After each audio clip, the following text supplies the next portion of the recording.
Okay, we're back. This is Sean Curran of the Stalwart Lovers, part two. And like if you want to listen to this band, I mean, you go to they got a band camp, they have a website, Stalwart Lovers Band Camp, and they're on Instagram. I'll put all the links in the description here, and it's like some good stuff. And we've been talking about San Francisco, Brian Jonestown stuff, and well, let's okay. So, I mean, let's get right to the Stalwart Lovers, and I'll go back. Okay, so Oh wait, let's go back really quick because I what was just thinking to what? about To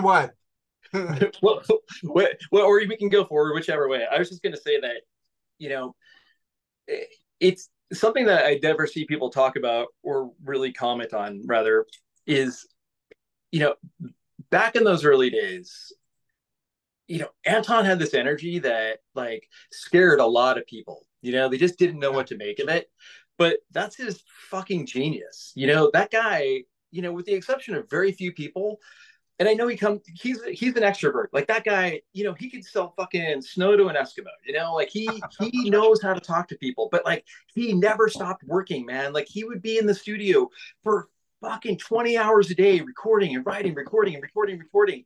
And it's just mind blowing because a lot of people just play the fucking part, like, oh, I got my cool guitar, I'm doing this, but like it's nothing like what that guy was doing. Okay, now we're back. yeah. Well, you could see my 5 interviews with him on the Portable Infinite, and I mean, he has like a crazy energy.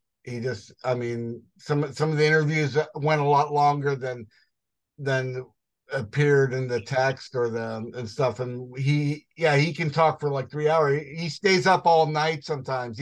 He's like he doesn't sleep. He'll stay up for 3 days and just do music Yeah. and go on the internet and do all this crazy stuff. And but so yeah, and I yeah, he was kind of I didn't I didn't really in the 90s. I just thought like he was this weird guy. He was like a few years younger than me. It's like what's up with this guy? It's like what's his problem? And then I moved to New York, and then he was touring with Mercury Rev and playing CMJ, and I go, well, oh wow, the San Francisco band, they actually toured America and they made it to New York. And I thought, oh, that was an achievement. So I just went to the show just to say hello to him. I go, oh, because I mean, by 98, I had known him for about over 10 years by then. And I was impressed that I had seen his albums, the magazines I was working on. I wasn't really doing music journalism back then. So, but someone else interviewed him and they were in the magazine I was doing. I go, oh, wow, great. Anton really did it. Even, just putting a band together, doing a CD, making a record, and putting it out there for the world. I think that's an achievement, that a lot of For people sure. have to, and touring America and playing shows with Mercury Rev. I mean, who was my favorite band at that time, like in '98, and that was very impressive. And yeah,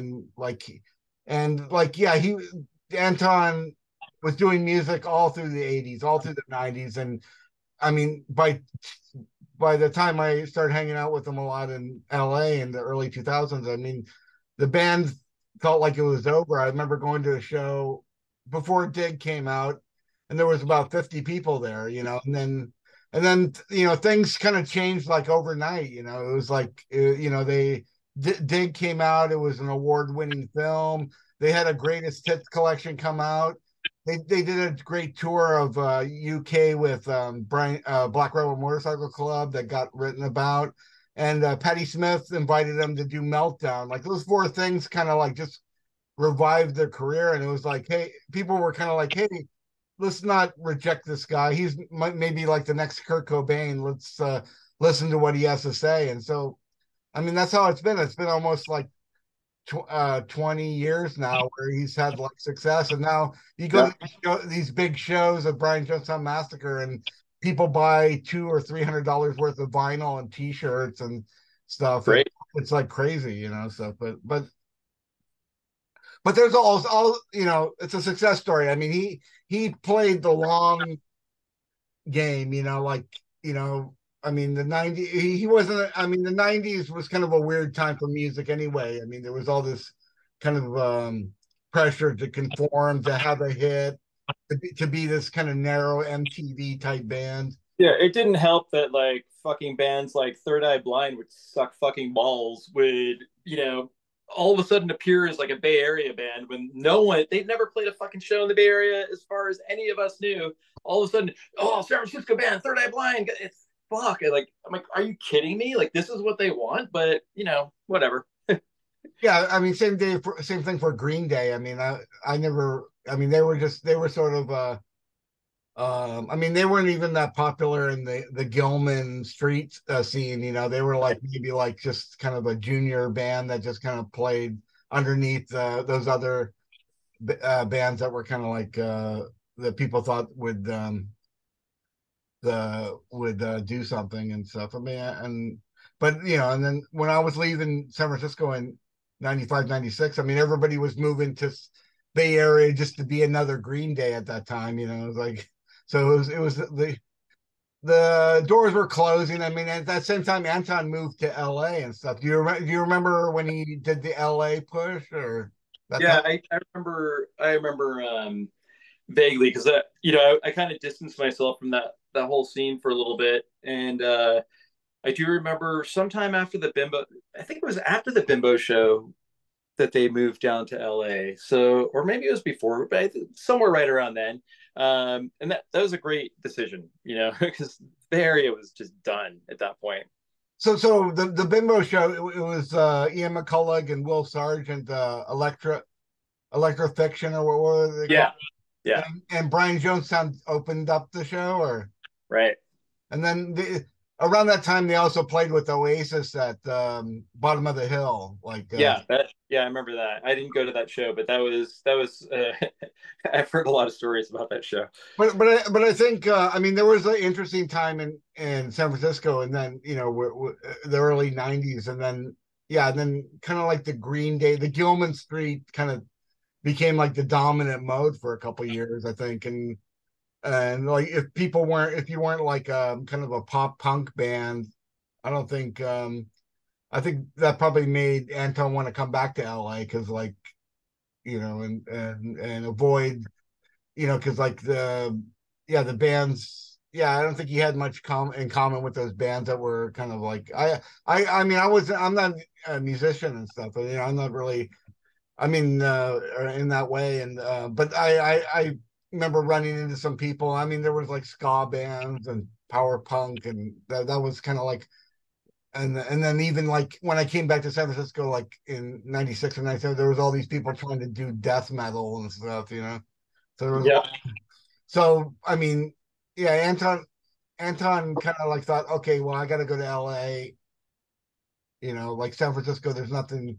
I've already done everything I could do in San Francisco. We're just gonna be like a kind of a cult San Francisco band, and I got to go somewhere else. I mean, okay, so that's so Nebtwister at that same time, Nebtwister didn't really. What was the life of that band? What happened there? it was just live shows. We did the tangible box set, and then I was just kind of like, this isn't what I want to be doing, and I kind of reformed it with basically just me and Tim from the Rosemaries as a recording project. And we had a couple other people come in, and we recorded the album that was released on an indie label in 2005, I think. And we were supposed to go. We were slated to do like South by Southwest and do all this stuff to promote it. And then at the same time, my wife was 9 months pregnant, and I was like, what am I doing? Like, I should just go. I should be done. Like, I need to be here for my wife and my new kid. So I like just dropped it. I dropped the ball and stopped playing for like 15 years, and then my mind started going into bad places. I'm like, what the fuck is missing from my brain? I'm like, oh, it's doing art, music, and I want to reconnecting with Ricky through Facebook, and we were chatting, and then our friend Ian, who was in the Rosemaries, contacted me. He's like, hey, we should do an OG project. And I'm like, okay. I'm like, that sounds cool. So I came up with a part. I sent it to Ian. He was going to send it to Ricky, and then something got lost in the mix. And I was like, well, I'm not waiting around for this. And I actually feel good about this. So then I started writing again. I was like, oh shit! Like the first song I wrote was it's on Bandcamp. It's everywhere actually. It's the Valley of the Sun song, and I was like, this is actually pretty good. I could still write. So I just started writing, and every time I picked up the guitar, a new song would come out, and I'm like, okay, maybe I should do an album here. And then I was talking to Ricky. I'm like, you want to be part of this? He's like, yeah. Then I'm like, I need someone to play drums. So I was thinking about it, and my friend Justin, who I met back in the early 90s, was in Elastica. I called him up, like, hey, would you be interested in doing drums for this project? He's like, yeah. So I had to learn to play a click track. And so I'd like record these songs. I'd send it off to Justin to do the drum parts. He'd send it back to me, like, cool. Then I'd layer it with all the other stuff that I wanted. And then I'd send it to Ricky. He'd had his guitar parts. And then it just started like, I'm like, oh, this is actually really, really fun. Pretty cool thing. So I just kept going with that. You know, that's kind of where this project's at. Was it done during the COVID like time Yeah, or? it started in I want to say like March of 2020, Okay. right then. So it's like so guys, so the Rosemary Ian from the Rosemary's is involved too. How, how, Yeah. how many how He, many how many songs are there? well, there's 7 that are up on various platforms that are pretty close to being finished. I've got 4 more that are almost ready to go. So about 11 songs that we're going to send off to get mixed and mastered and all that. And I have to like I can't pick up my fucking guitars because every time I do, I start writing something new, and it's like I got to finish this thing first. It's like, I got sidetracked in January. A guy asked me to do a soundtrack for a short film, and I'm like, all right, when do you need the music by? It's like 7 days from now. I'm like, so I challenged myself, and I did a soundtrack for his short film in 7 days. It was nuts. But that was pretty cool. So what's the plan with Stalwart Lovers? Are you gonna release a record? Are you gonna play some shows? What's going on? Who, So who will be the, in the band? that's a good question. The plan is that when Ricky gets some more time, they've been on tour constantly for the last 2 years now. So if they take a break, then we'll continue and finish this. If not, then I'm going to finish it on my own and then send it off, have it done. And then if there's time, if Ricky wants to participate in live stuff, that'd be awesome. Same thing with Justin. It just depends on what these guys are doing. Because they're busy. BJM's Ricky's main time gig. Justin's the drummer for Jesus and Marychain now for all their live shows. So it's just a matter of we'll see what happens. And Sickerthings, where does that fit in? Where when did that happen? So that was, the album came out in 2005. We didn't do any shows, and that was it. It's like, and it was all done in my most of that stuff was done on a freaking 8-track in my studio with me producing, engineering, all that stuff. Like so it doesn't sound, it's okay through headphones, but like, it's not the best sound quality, but the songs are there, I think. Okay, so Sickerthings was kind of like the return to me. That was like the after the 15-year break, and then you. No, that was right after like the whole Nebtwister thing. Like I wanted to do something with Tim from the Rosemaries, and that was kind of like that project there. Then after the 15-year break was immediately starting this stuff.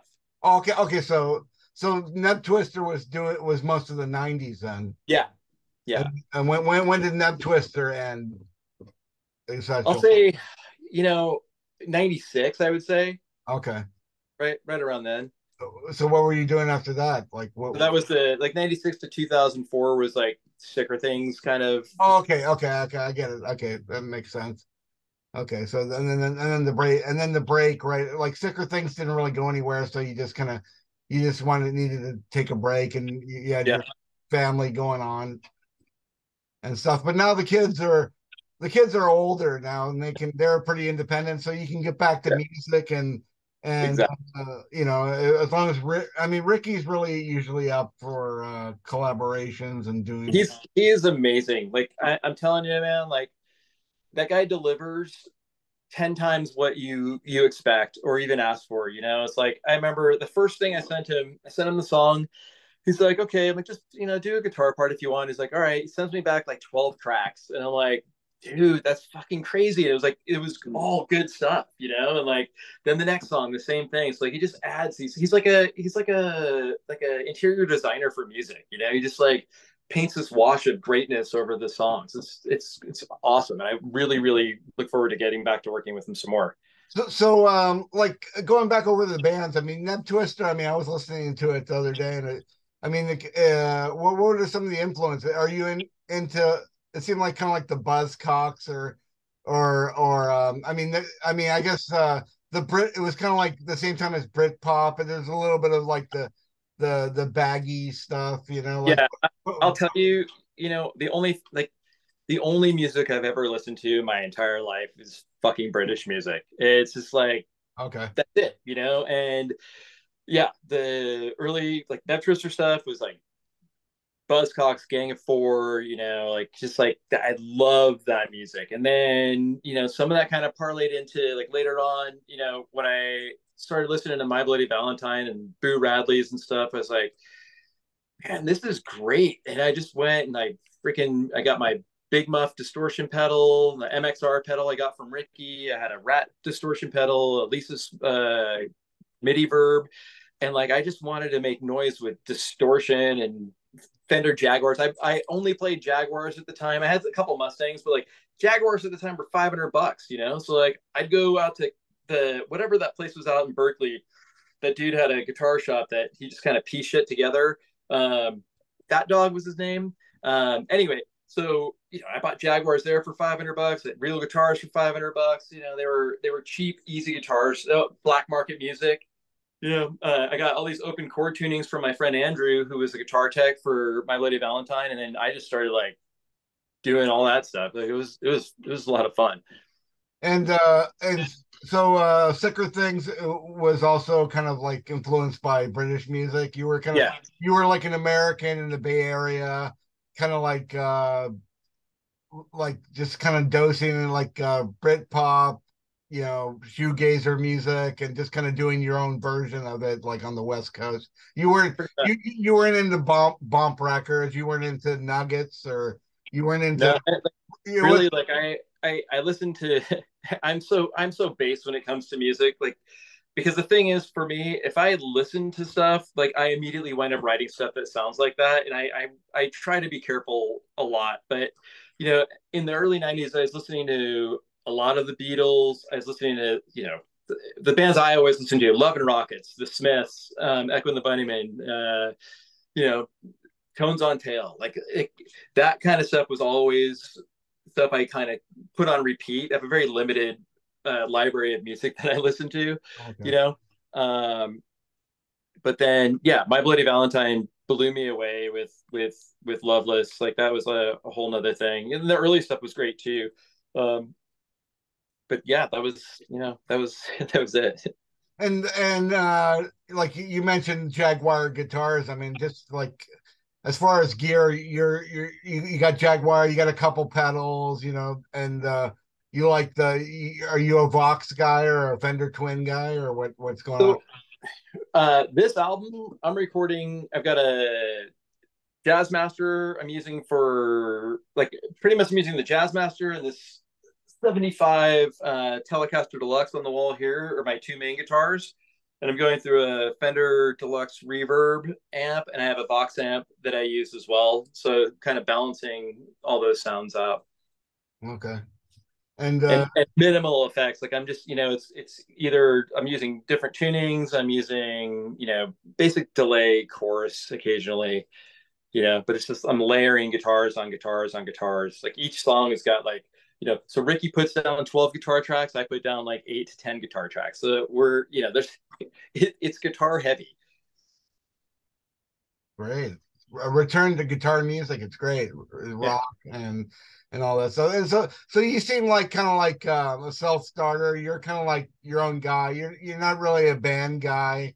You're kind of like it's Sean Curran and whoever's going to join me in my project and stuff, and like Uh, you're kind of an individual kind of in, doing in stuff. in some respects, but this project started where I wanted to get the kind of raw first thought feelings from the people that I was working with, where I didn't give them instruction at all. Like in the past, like I was like, this is what I want you to do. Da, da, da, da. This one was like, I would put down a bass line, my guitar part, a vocal part to a click track, and then Justin would just do drums to that. And then if it worked, and most of the times it worked out right away, then I go, great. Then I send it off to Ricky, and then he adds stuff to it. And then I listen to what they do, and then I'm like, okay, I'm going to change some of the stuff I did because what they did is even better. And so I'm way more like fluid with how things work, and that's kind of how I wanted this thing to go. And I'm open to. I'm a lot more open than I used to be. And I mean, what did you go to college? Did you study music in school, or did you UC Santa Barbara and any of not not at all, man. I got I asked my parents for a bass guitar in that? 1986 for Christmas. They got it for me. I started learning to play bass to Joy Division and The Cure, and then I got a 4-track and a shitty guitar, and because I didn't know how to play guitar, I wrote a bunch of songs based off of the bass, and I had a little goth band that it was me and one other guy. Um, and we would play a tape, and he would play guitar to the tape that had the drums and bass and stuff, and I would sing. We'd do this like stupid show, and like we play some shows in LA, and like Helter Skelter I think we played, and it was it was a good start for what it was. But yeah, I had no idea how to play music, and then when I moved to San Francisco, that's when I started to try to learn a little bit more. And then watching Anton play guitar, I was like, oh fuck, dude! Like he taught me a bunch of chords that I'd never, bar chords. I'm like, oh, I know what that is. Like they showed me progressions on how to write stuff. I was like, oh, this is cool. So, I just learned. I forced myself to learn how to play, and it seemed to have worked out. Yeah. Yeah, I mean, what do you think the band is dead? Because like it seems like a lot of, I mean, because like the internet and just like Bandcamp and just how things, it just seems like there's more one person bands or two-person bands, and then they just kind of like there's an interest in that group, and then they go, okay, we got to fill up the spots because people want us to tour, and whereas like in the 70s or 80s, you had to get like the four Beatles together before you did anything, it's like Yeah, it's interesting. I don't know. Music's really weird right now, and there's a ton of people out there, especially because it's so easy to make an album now. It's like fucking Logic is like it's amazing. You don't need any skills really. Like you can just like drop beats, drop like little loops and stuff in there, and you got a song. Um, but I think good songwriters kind of stand out, and I don't know where it's going. It's like I part of me really wants to like start playing live shows, but then part of me says why? Like it's an ego thing, and I don't really give a fuck. It's like I like recording, I like writing, I like having people listen to the music, but I we'll see what happens. I mean, if there's a demand for it, yeah, we would definitely play shows, but right now I don't really care. Well, let's see. I mean, we've been going almost an hour now. I mean, like, yeah. So if anybody want to check out the Stalwart Lovers, I'll put like the links in the description here, and you can check them out on Bandcamp. I mean, do you have some videos that you're doing, or? Yeah, I'd love to meet somebody who would be interested in doing that stuff. Like I I use all my energy on writing. Like it's like, I'm looking for a label still to release this stuff as well. So, we'll see what happens.